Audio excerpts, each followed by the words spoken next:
Yo, it is another edition of the Highlands Podcast, sponsored by Miller Lite, official partner of the Philadelphia Phillies. Tastes like Miller time. So celebrate responsibly, Philadelphia. Hey, buddy. So when this stuff happens, and I think we're all annoyed at this. You know, it's like gotten to the point where it's no deal. Is that now? It's like, and whether I don't think that what is happening now means that they can't get it together in the playoffs and be the best team in October. We know all that works. I mean, blah, blah, blah, blah, blah. Exactly. 2022, they stunk until the playoffs and then went on. But like, enough! Enough, all right. Well, honestly, can I be honest? I actually worry about you more than anyone in these situations because I know that, like, you're not very rational or logical with how you react to what's happening with this baseball team. So, like, are you in a dark place right now? Are you doing okay? Well, so it's a bit of a two-pronged question, per usual. Like, again, like I guess it's all relative, right? So, like, yeah, you got a lovely family, a nice kid, everything's good. Everything's great. You got a job. Like, life could be much worse. So that's all. Real life's fine. You know what I mean? But like, fake life, not great. So, and I have had the same conversation. So obviously, I drive a lot because they live far away.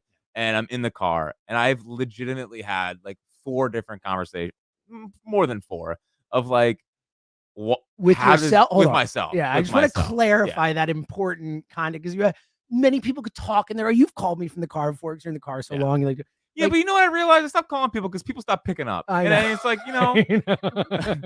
sometimes pick up the GD phone. All right, it's okay to talk on the phone. So the point is, thanks, Boomer. So the point is, you've taken to talking to yourself now. Well, I have internal conversations. Yeah, I have internal conversations almost every day. A large portion of the times, I sit there in silence. Oh my God! Yeah, and like, I'm like, I keep saying to myself, why are you're so sad? Like, you're so sad right now, and I'm like, I know, Jack, I know, but Jack, tell me something I don't know. Thanks, Jack. I know. I can't, like, I don't know how to not care so much. I am very mature in a lot of ways. Not mature. Like, absolutely not. I'm not. This is not what I like at all. I can tell, buddy. You're like flummoxed. Well, because it's like, on one hand, I say, it doesn't really matter how they're playing right now. They could easily turn it back on and be fine. On the other hand, I watch these games. Now, yesterday, like, I'm not like too down today because if they rolled over and died yesterday and lost 4-0. Yeah, they fought. Like, yesterday, or lost 7-0 or 10-1 or whatever it could have been after that grand slam to start. Yesterday to me was more like Rob Thompson stopped bringing Jose Ruiz into a 1-run game when, like, we don't have to. What was that? Well, what pisses me off about it is that, okay, you lose Monday, you get bludgeoned. Like, a game started by Zach Wheeler ends with Garrett Stubbs on the mound. I don't think that's how it was drawn up. Yeah, it's not going to happen too often, I would guess. I would say.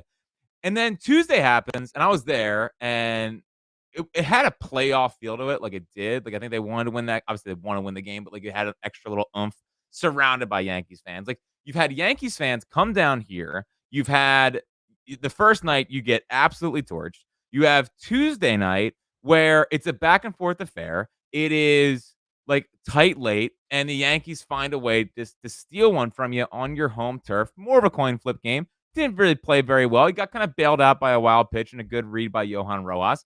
Like, how about we treat game 3 like, hey, let's have a nice road trip to Seattle or a nice flight to Seattle and not be miserable and at least escape with a freaking win.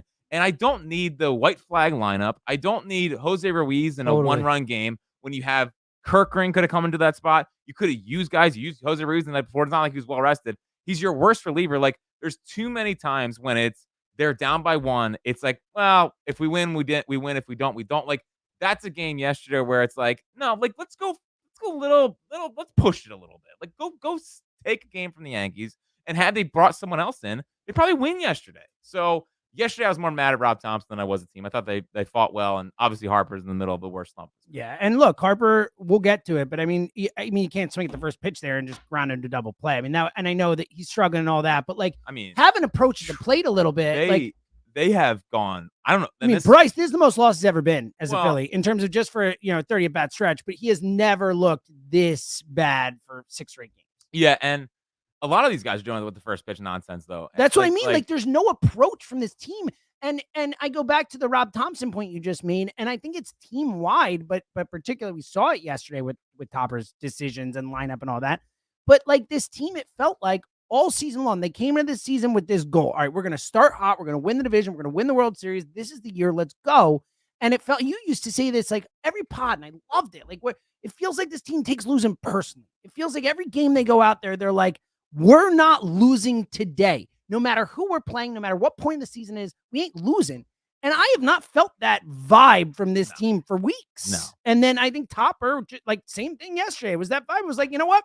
We'll see what happens. Got a road trip coming up. Like, let's go out and play some baseball. It's been a little bit of a feel of a cruise control. Foot off the gas, big time. Because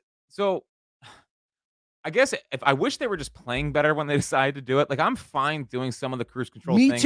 Me too. Get ready for the playoffs, but they're just not winning. They're playing horribly. We talked about, I mean, I brought up a couple times. I mean, in 2022, they had to push for it because they were down by 7, so they were like really grinding to get into it.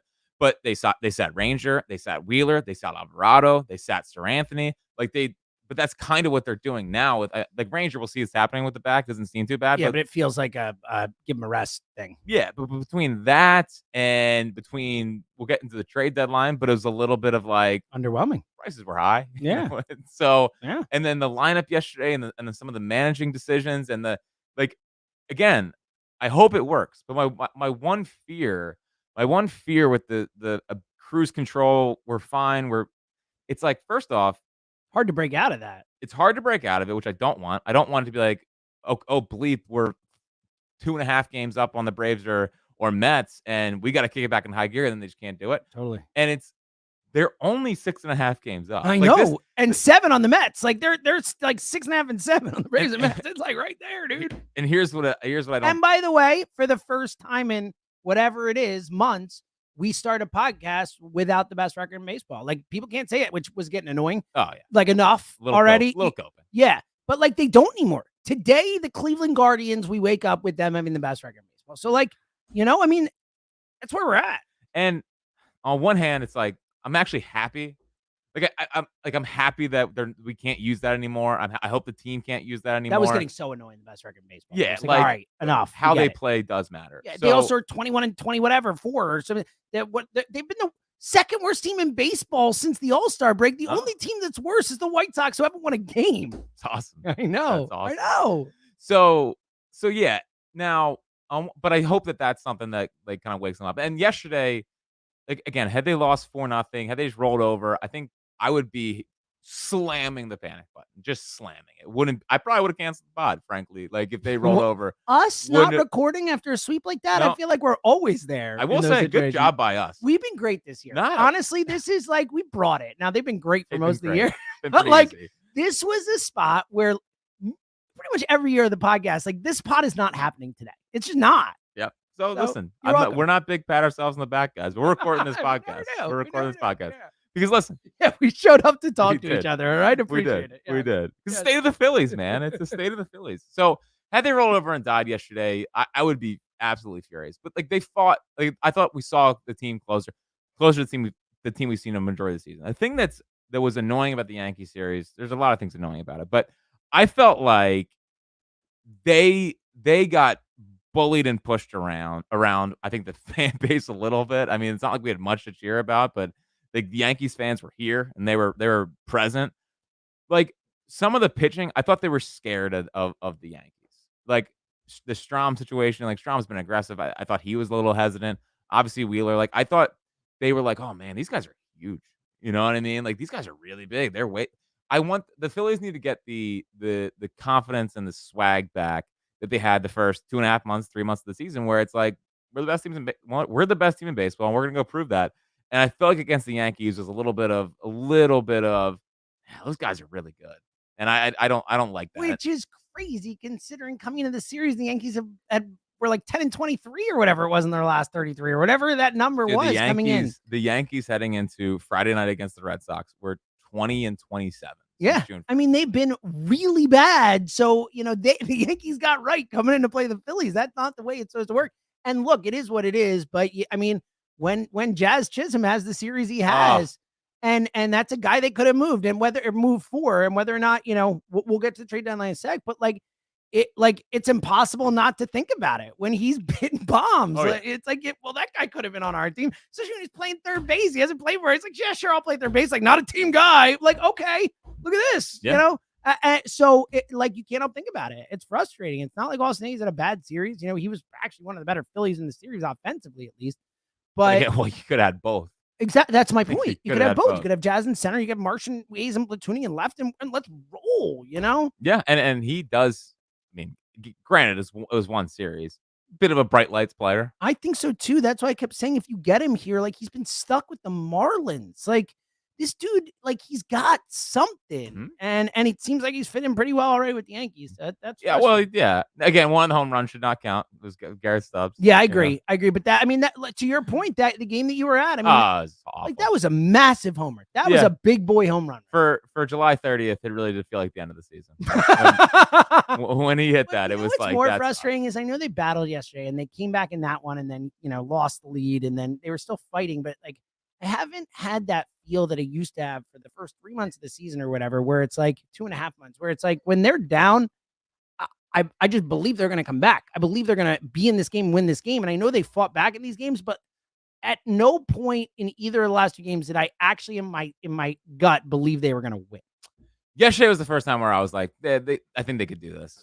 Every other game, I agree with you. When the moment where it really hit me was against the Guardians, where Alvarado gave up the home run to make it 4-3, and I was like, no, they're done. Well, I had that then. I had it with the Chisholm one on Saturday, or I'm sorry, in game 2. I was like, they did tie it up. They went down 5. I know, but I still didn't think they were going to win, even when they tied it. And again, what a brutal way to lose. And then I was texting Jack. I'm like, I can't believe I am awake right now and I'm watching this. Yeah. You didn't get home till 12. It's true. Oh, I didn't think about that. Oh, it's all good. It's all good. It's all good. It was a fun night at the ballpark. It is so funny. So I was there with my Yankees fan friend, and he's not from here. He's from Williamsport. Okay, so it's I'm not hanging out around with frauds. Okay, so but he the first thing he said was, "Where's the count? Where's the velocity?" Yep. He's like, I can't find it. Meanwhile, again, horizontal breaks right there, vertical right there, MVRs, baby, MVRs, expected WOBA. It's again, simplify it, but they're probably not going to listen to us. No, I don't think. Even though, again, even though I feel like I've not heard one person. Really glad. Every single person who I've heard talk about this, not that I've heard everyone talk about it, but every person who has brought this up is 100% in agreement with us. I've not heard one person say, I like it. Not one. I've not talked to one person about this. And I've probably, I don't know, 50 people I've talked to this about. Final point before we get back to the State of the Phillies. You can't tell when you're in the stadium how much the ball's moving. It's so pointless. It's just so pointless. The vertical and horizontal break on TV, I kind of get. Sure. You want to do a little pitching ninja stuff? Sure. But if you're at the ballpark, it's literally they all look the same anyway. Yeah, exactly. It's I can't tell if it's a strike or ball, any of it. Especially if you're in certain seats, you have a 0% chance. Yeah, exactly. 0% chance. Well, that's one of my. Imagine you're in the 421. It's thank God I have. It's one of my favorite things at a baseball game. You're in 421, and people going oh, it was a strike. I know. Because of the way it reacts, it's we probably have no idea. Hump, you suck. Yeah. No, it's the best. The baseball fans at the game are hilarious. Yeah, they just. Why do you think that's a strike? Okay, how do you know? How do you know? You're looking at it from the side. Yeah. So, we had good seats though. It's always crazy being close to a baseball game. It's right up. Guys are huge. Balls moving a million. Also, I can't believe there was a net debate about Oh my God! It's what were we doing here? People would die. Especially with how fast the balls are coming off the bats these days. With how fast they're coming into the bats. Someone would have died by now, without a doubt. Especially everyone's on their phone. So many few people are looking. I've had foul balls that go kind of near me, and I'll look around there. Half the people don't even notice the ball came over their head. I'm like, what are you doing right now? Full disclosure: there is a foul ball that was close to me. Probably closest I've ever been to a foul ball. Wasn't prepared. Oh no! Because I was like, that's not even close. And I was like, that might hit me in the head. I didn't even stand up. Like, I portray myself as, a baseball player. I should be protecting people. I was like, a little disappointed. I was like, I should probably stand. I was saying to myself, like, I should probably stand up. But I was, at this point, I'm just gonna let it hit me. Yeah. So was not ready. They say fight or flight. Yeah. There was no fight. Sadly, there's no flight either. There's probably a good. Hey, if the family's ever in trouble, you're just gonna sit there and take it. Yeah, shut down. Everything just shut down at one moment. I was like, this is not good. Where's Jack? He's in a ball in the corner. He's just sitting there. Do you want to move? No. Don't know what to do. Not just do I not want to. I can't. I can't move. Yeah, exactly. Don't know what you want me to do. The fight or flight's not doing anything. Nothing's happening right now, guys. Can't feel a thing. Again, maybe if the baseball team was playing better, fight or flight would be back in, but fight or flight's dead. You're so dead inside. Yeah, dude. Again, I've just found depressing music, and the new Zach Bryan album's perfect. It's like just, the Office. When are you an Office guy? Yeah, like I never watched it. When he gets dumped by Carol, and then he just sits in his office and he's playing the clip of the song over and over again. Yeah. He's like, "Why don't you buy the full song?" He's like, "I just want to tape." No, Jill sent me an Office clip the other day because she's pregnant and she's not feeling well. She's almost through the first trimester. So hopefully this whole thing turns. But like it's Michael coming home and Jan is like laying there, like looks like she's dead. And he's like, "This is what I do it for." And she's like, "This is yeah."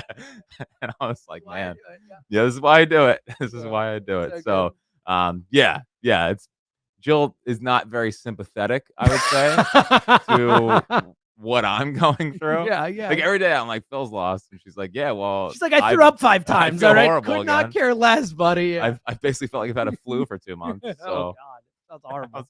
Oh, things are well. Thank you, ladies, for what you do. Yes, thank you. Big wife guys. Yes, big wife guys. That's right. Big wife guys. That's right. Yeah. Just got smiling, laugh your way through it, buddy. That's good. We didn't. Yeah, it was nice. We got off the team for a second. It was good. Yep. So back to the team. How's the team? Let's do the Harper thing, and then we'll get into the deadline. And yes, Brycey. Where you at? Because I obviously, it's kind of built to the point where it's like he is not, obviously he's come back from the injury and has been nowhere close to the player he was prior. He was the best player in baseball for a couple months. But now it's really showing. I mean, the frustration, the long, you would not have let us play the audio of that at bat on this podcast. Oh, no. That was a damn long F-bomb. Good, strong like, I always think about like just the like dropping an F-bomb like that in a stadium of like it's quiet. You're watching him. Like that must be a unique thing to see someone just drop a hard F-bomb like that long in the middle of a stadium. Like, yeah. It's a unique experience, I would think. I mean, there's So there's field mics, but yeah, where you at with Bryce in terms of like the body language, the struggles, the my biggest issue is not as much, the struggles, like that's gonna happen. It's the way he's acting through them, the no approach, again, that at bat last night to go up and just ground into a double play and just head back to the dugout like that. It pissed me off. It bothered me. Well, where I'm at with Bryce is that kind of stuff that's bothered me. He's the leader of the team. And the one thing that the most important thing for Bryce is, and I think that when they struggle and he's struggling,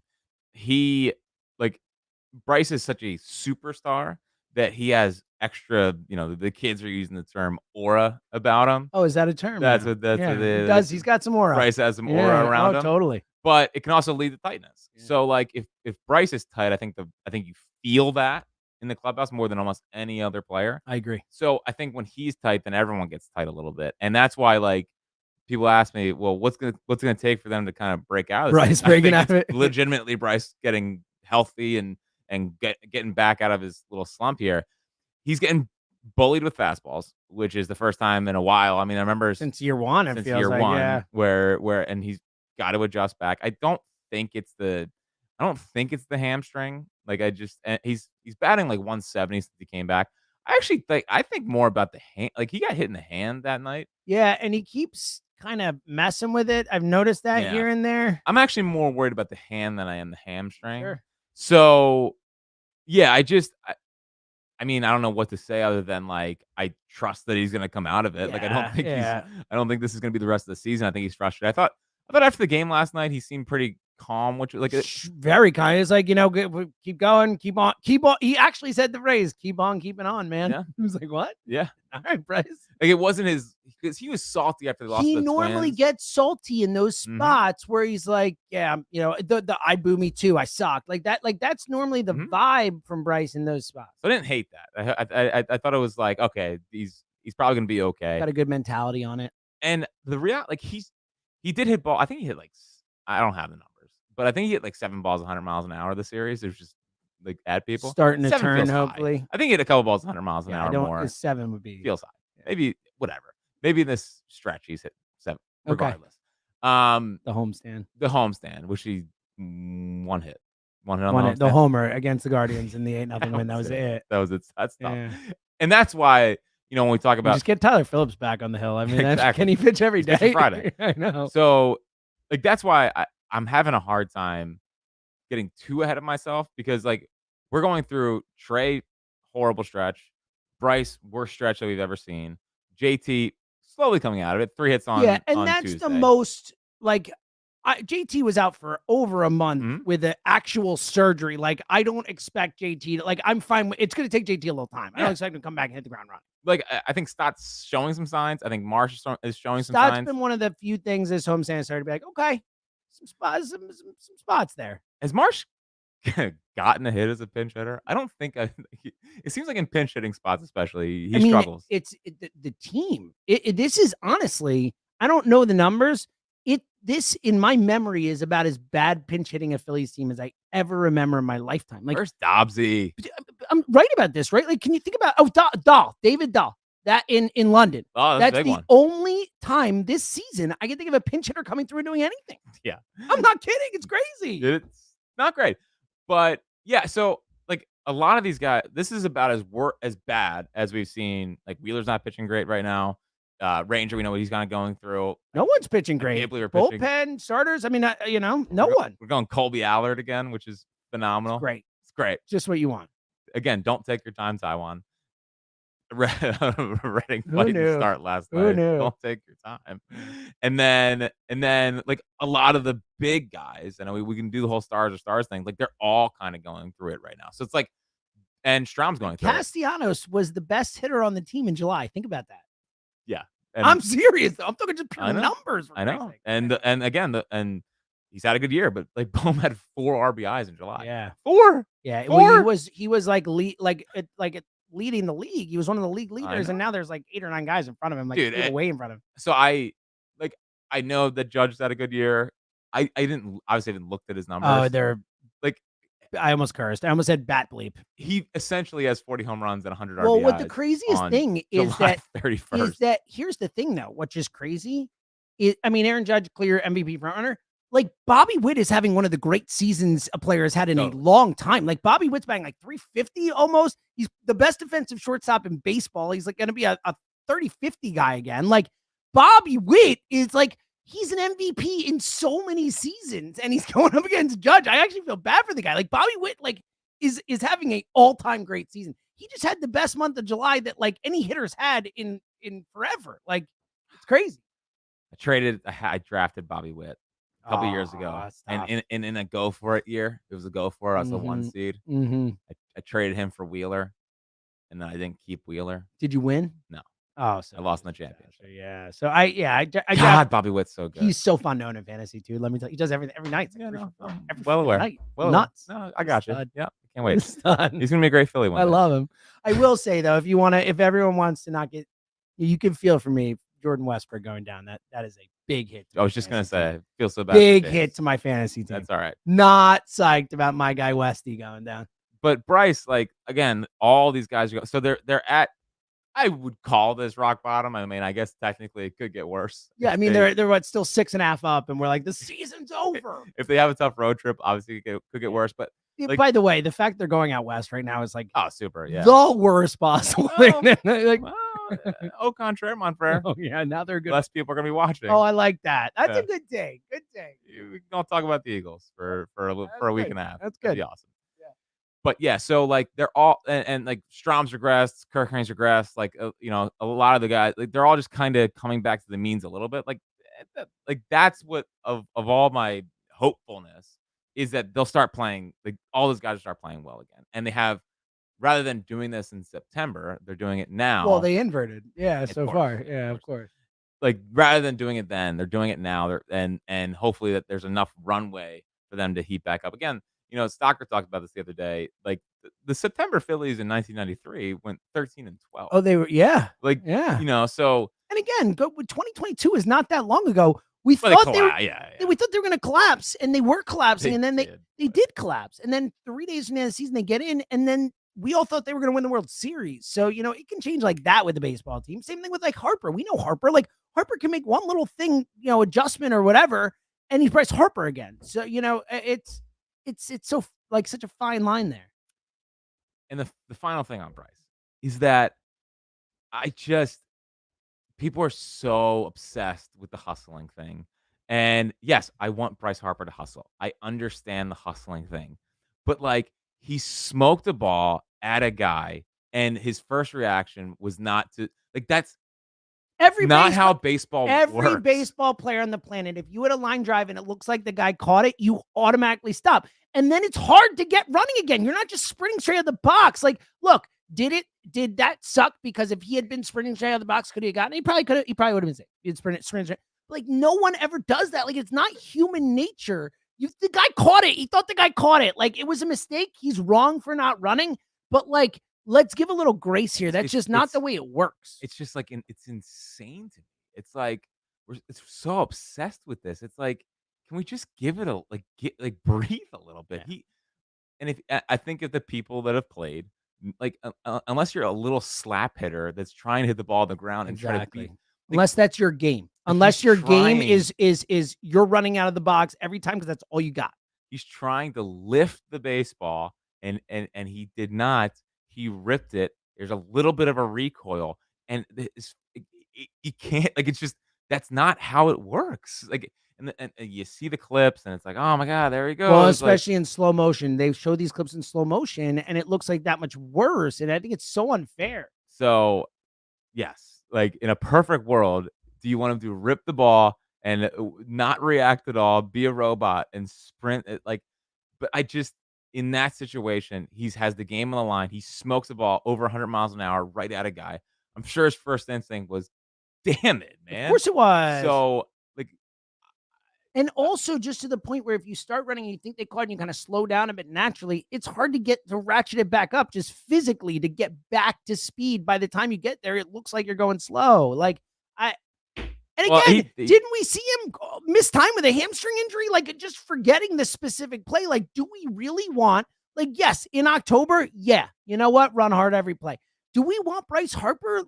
Do we want that to happen again? Do we want to even take that risk?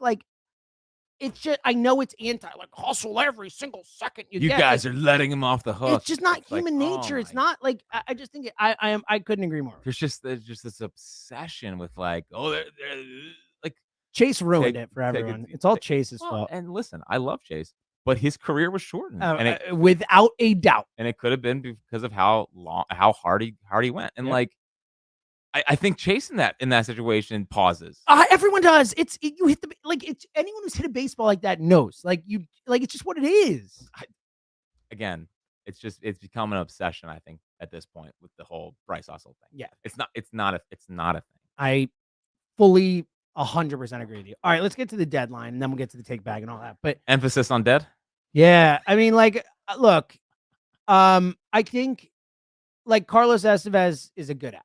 And we've seen it the last couple of months. The dude can pitch. He's going to help this team. He's good to have. Yeah, throw strikes. He's good to have. Also, just another monster out there. He is huge. Yep. Do we just bring in these him and Hoffman in the 8th and 9th? That's not just good pitching, but intimidating dudes to throw out on the mound in those spots. I like the move. We talked about the Hayes trade. We'll get into it a little more. Listen, so you had a good weekend. Week. It's Thursday. Yeah, but I'm saying you had a good. Oh, duh. He had a good series. Yes, he did. I was thinking that I was starting his start with the Phillies as the beginning of the week, if you know what I mean. But you are absolutely correct. It's the week. I am a mess right now. It's almost Friday. You're almost there. Thanks, buddy. But yeah, so Austin Hayes is actually he's been interesting. He's done better against Rays than I thought. He had a bad was that Monday night when he was chasing all those pitches? Yeah, that was it. could not have looked. That was the night where Jazz Chisholm hitting 2 homers. Now one of them didn't count, and him looking like that was a tough one. Yeah. My only problem with Austin Hayes, and from this point on until things change, his official name is Warning Track Bauer. Unbelievable. I mean, there's 3 of them, I think, right? Like, yeah. Oh, that's gone. Yeah, totally. And the last one was such a good spot. It was just like, well, I was already like, welcome to Philadelphia, Austin, let's go. I know. You're getting ready to just well up at the emotion. I was. What a moment. What a moment. You want a moment. So yeah, for that kid. So in this town. He's definitely looked good. I again. So on one hand, the idea that we're gonna give him a lot of runway and he can be our left fielder, I would have liked that more in May than down the stretch run. But so far, I think he's looked pretty good. The fact they put him in the 2-hole that fast, I know that Trey was out, but like, well, I don't think it was just Trey. I think it was a specific. And you're right, and he looked good in the 2-hole. Nestor. Nestor. I think it's the fact that of everyone on the team, he's seen Nestor so many more times than everyone else, and he had decent numbers again. And he, like, you can already see eye test wise, it's not a hit every time. That dude is going to rip left-handed pitching. Oh yeah, he can hit left-handed pitching. It's like legit. Yeah. No. So he, and for what it's worth, he's been horrible against righties this year, like really bad. But career-wise, he's like fine against right-handed pitching. Like he's not bad career-wise against righties. And it's almost like the Marsh situation here, but it could be what happened there as well, where it's if I don't get a hit against a righty here, they're never gonna let me play. Yeah. So now that he's here and he is giving the runway, maybe this is like, okay, they're not going to just bench me if I don't get a hit against a righty here for Colton Cowser or whoever who's probably going to win AL Rookie of the Year, like good player. But like maybe he gets back to what he's traditionally done against righties because he knows that, hey, you're our guy, like just go do it. But at a bare minimum, he rips left-handed pitching, which is really good. And I think defensively he looks fine. Like he's fine. He's not going to win a Gold Glove out there, but no, but he's like average. I would call him, at least from what we've seen, he looks like an average outfielder, which is better than a lot of the guys that they have stuck in left field. Last year. So far I've been happy with that. I've been happy with Estevez, and actually, I mean, Tanner Banks looked pretty good. It was the inning was over so fast for one of our lefties. I was like, that's not what just happened there. And going from like Soto to just a guy doing that was shocking. So, okay, so give me your macro feel on it overall, and then we'll get to the specifics and how you think they're going to impact. Yeah, and then we'll get to the most important trade. Well, and that was the Dave trade, if we're being honest. Like that was the Ani trade. Yeah, that was the Ani trade. That was a market, and if that was I can't believe how much relievers are going for in this market. Wow, we can get a real prospect for Soto, a guy we don't trust at all. 2 real prospects. Is the other guy real too? The second guy actually is more exciting. You like him more than Seth? I do. Okay, so we'll get into those guys in a minute. But macro, your thought overall, because I think we both agree. We both came in, leave no stone unturned. I left it feeling unsatisfied, even though I like the individual moves they made. Does that make sense? Yeah, me too. Like I gave it about a C+, B-. Like again, they were fine. They're moves they need to make, and that's good. It makes them better. Like they are a better team after the deadline than they were prior. Right. I guess. And how I felt about this for a little bit, and I had it in the take bag, is what I think the decision that they're making right now is window versus World Series. And I think that they are concerned about keeping their window open with a lot of these guys getting a little bit older. And it's tough because it's like, all right, well, they're getting older. So the emphasis to win a World Series should be as soon as possible. But I think that Middleton, I think maybe Dombrowski, but Middleton saw what it was like 11 or 12 to 21 or whatever. Yeah. And I don't think he wants to go through that again. He doesn't want to go through a 10-year decline where you trade all the prospects and all of a sudden it's like you're left with nothing and you're left with old players that you can't facilitate players around them. So I think there's a little bit of window versus World Series here. I guess my pushback on that is like we think Barber, we think Preston, we think that they are, and even internationally, I know they traded Bergola for Banks, which was like a little surprising. I was like, man, again, it just showed how the reliever market was insane. I know, but like you look at Caba, you look at the 17-year-old catcher who is just raking down in Clearwater. Like might be one of the 3 best catching prospects in the sport. Dude is crushing. I know.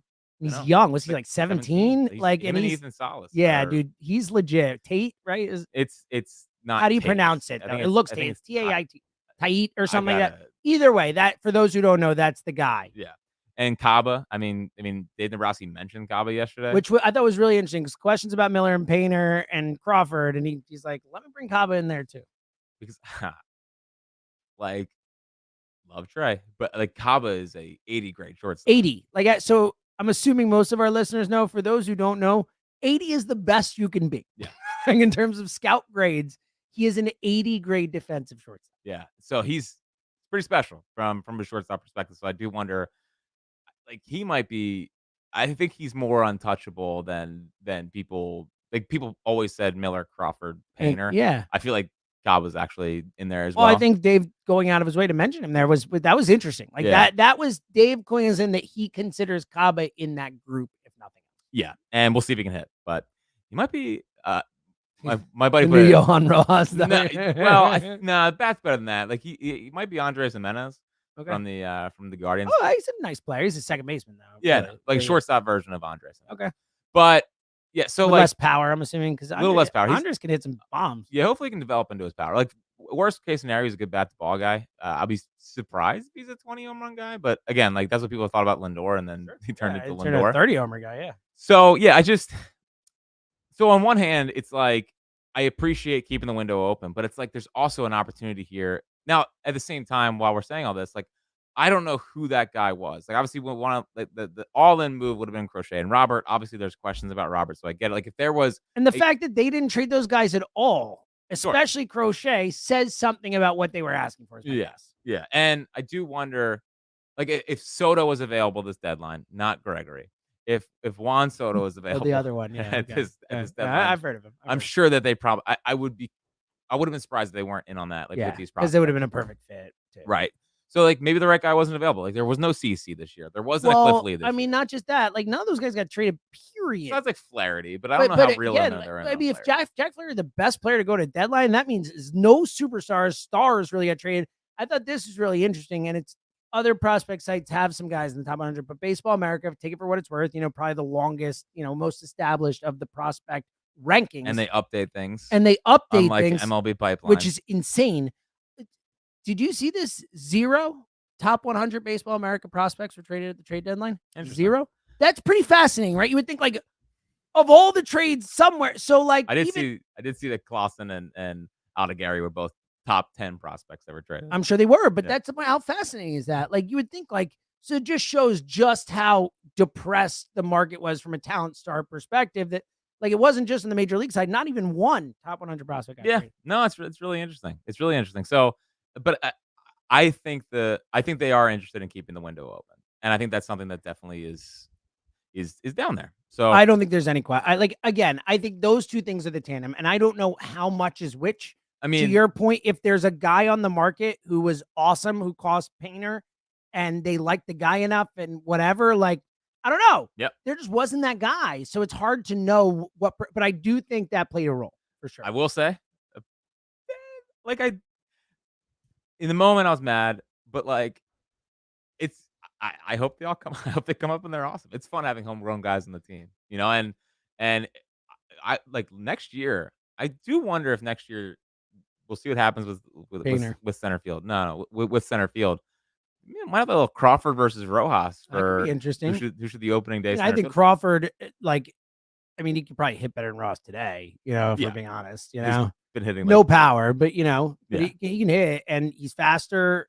I mean, obviously, I don't think he's quite as good defensively, but I mean, he's got not a drop off. He's got the physical abilities to be great defensively. Yeah. So it's exciting. It's interesting. Let the kids cook. Let the kids go. But I do think that matters too, in terms of if you do want to bridge the gap between, generations, so to speak, like having a guy like Andrew Painter or an Abe Miller or Justin Crawford come up and have 6 years of control at a really good team price. If you're worried about the luxury tax down the road, if you are going to have Turner and Harper and these guys in their late 30s making 25, 30, whatever it is a season, like you do need cheap guys to balance that out if you don't want to go into the, the Steve Cohen territory. So I get that. And they have decisions to make on Stott and Bohm. Another good point, and Ranger. But I do think that the big thing you said that makes me where, again, I'm fine with it, but where I'm still disappointed is the Barber and Preston Mattingly and that whole group now, and that I believe they drafted 3 fast center fielders. That's what I mean. draft. I believe that, but I just believe that they're going to restock. Like I have a greater belief in the Philadelphia Phillies' ability to draft and develop players than I ever have in my lifetime, and that plays a role in whether I'm willing to give guys up or not, because I feel like we can replace them at least to some modicum of level. So, overall, I think C+. Like that's exactly where I was. Like a C+. Like they passed, it's fine. They made the team better, and the market is what it is. But I can't help but feel, and I know we'll look back in October if the same thing happens again. We're gonna be like, well, you could have had Jazz Chisholm, or you could have done this, or whatever. So, and the Jazz one, I mean, by MLB pipeline, seems like he was a way cheaper ad than he should have been. 19th and 20th. Like prospect. It seems like so. The only we don't know who was available, who they didn't, whatever. But like we could say they could have had Jazz Chisholm, they could have, and they chose not to. So I mean but they put that target on their back. No doubt. And I think Dave's gonna be the biggest one in question. Well, we'll see how the players play, but I think all of it's on the table now. Like obviously, hopefully they right the ship here. If they don't make the playoffs, I think everything's on the table. Well, that's a whole separate thing. No, but if they get in the playoffs, don't win the World Series, don't even make the World Series, we'll see at the NL, like whatever. You want to do the Thompson thing, you want to do the it's all fair. Like Dombrowski's not going anywhere if that happens, but we can say, hey, you should have done this, Dave. You screw up. Topper, I mean, that's if he screws up at the playoffs again, who knows? So I'm with you. All right, let's get to the take bag first. Shout out to Moonshine. Today's show is sponsored by Miller Lite and Moonshine in Pennsport. Check out Moonshine for every Phillies game. Enjoy $4 Miller Lights. Miller Lite drafts along with braised wings. Love a good braised wing with Moonshine barbecue sauce. Miller Lights, Phillies win, celebrate responsibly. Fritzy. Yeah, I mean, not a ton that we haven't already gone over. I just want to put this out as like a PSA because I've been getting DMs, been getting tweets. Just let you know, I'm out of the standing O game.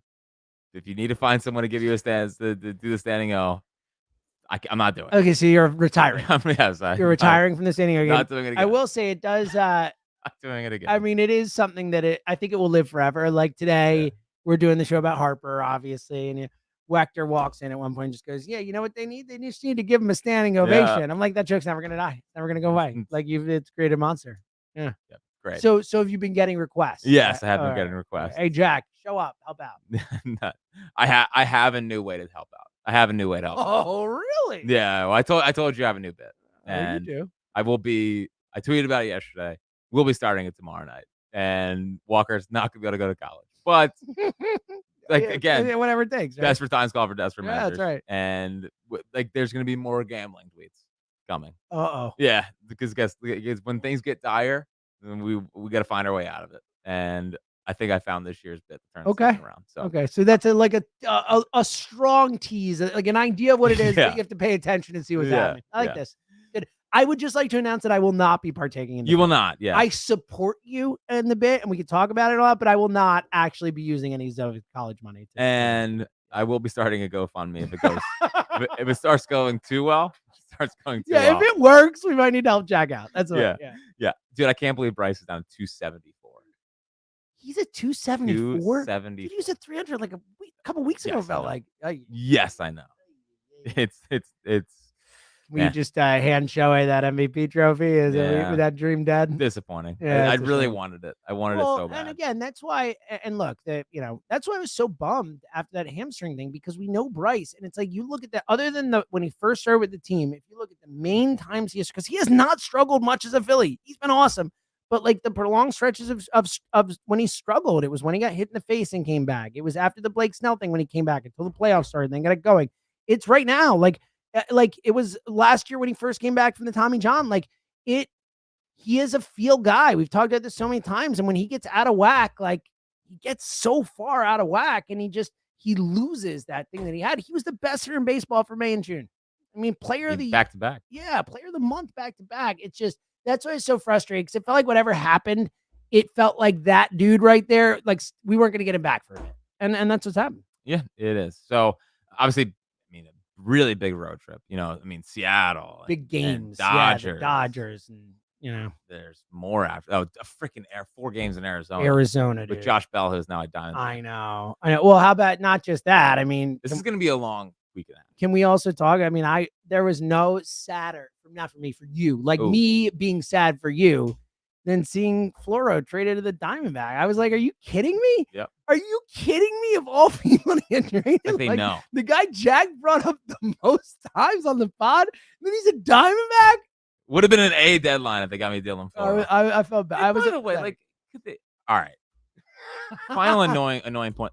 Like, I appreciate getting Tanner Banks. I think he's gonna be useful. I think you need to replace. Yeah, we didn't talk about that, Trey. You like that move? Yeah, like, I think so too. And it was interesting. The first thing that Nebraska said in his media availability was like, our guys have been pushing me to get this guy for a couple of years because they believe. I thought that was really interesting. He said the same thing about Austin Hayes too about him. He's like, we've liked Austin Hayes for a while, tried to get him, but I thought that was interesting about Banks too. And look, I think obviously, I think just an upgrade over Soto, but someone they potentially could try, even if he just gets you the playoffs. But theoretically, this could be a guy that comes in and gets you a big lefty out in the playoffs. Like he's that good against lefties. Yeah, I wanted someone to replace the Ruiz and Marte or one of those guys in the roster.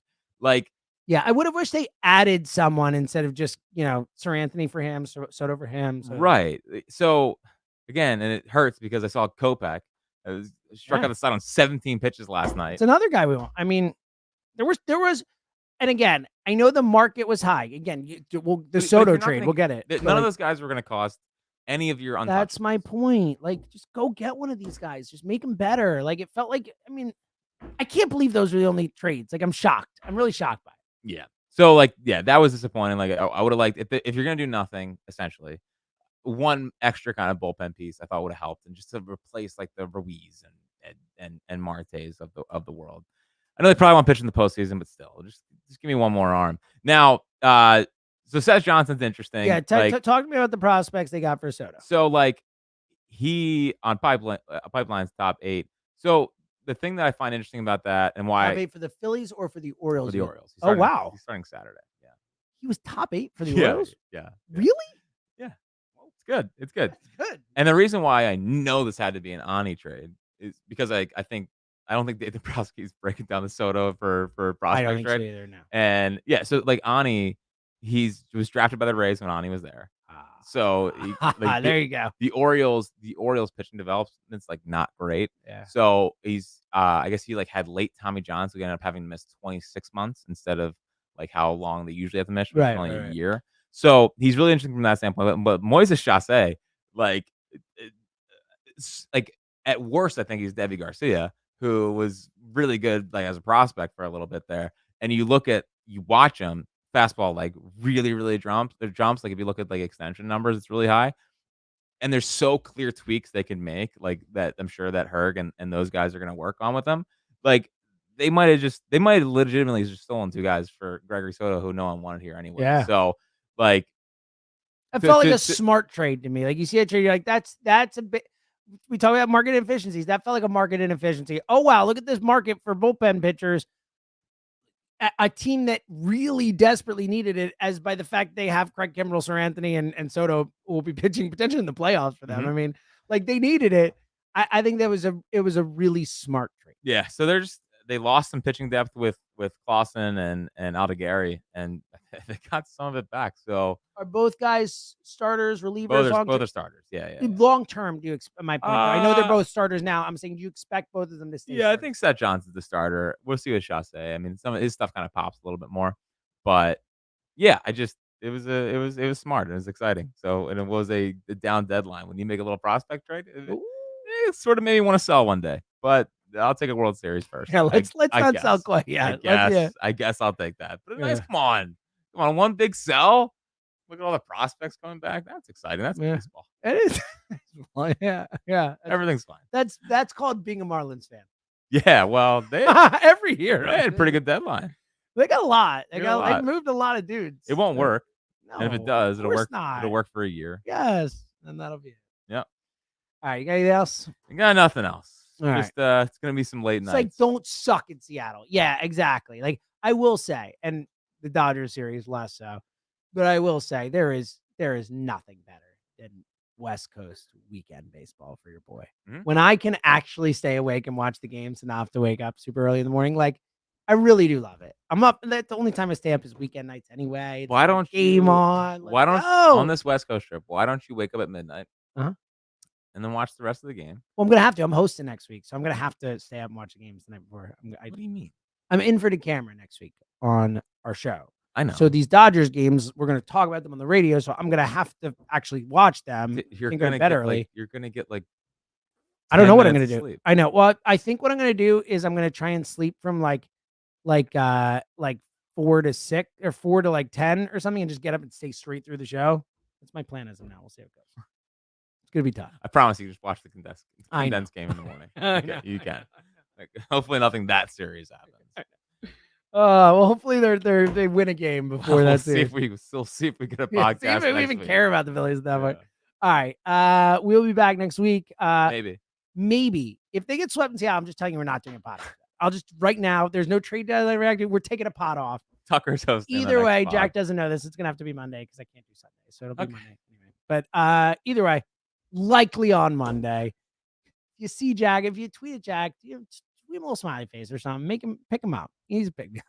Where you open practice tonight. There you go. Listen, 94 WIP, Jack Fritz, Elliot Short Parks, no Phillies talk. Maryland Mike on the call. Yeah. Let's go. No Phillies talk. Yeah, it'll be great. You guys talk about the open. I can't wait. All right. We'll be back next week. Until then, he's Fritz himself.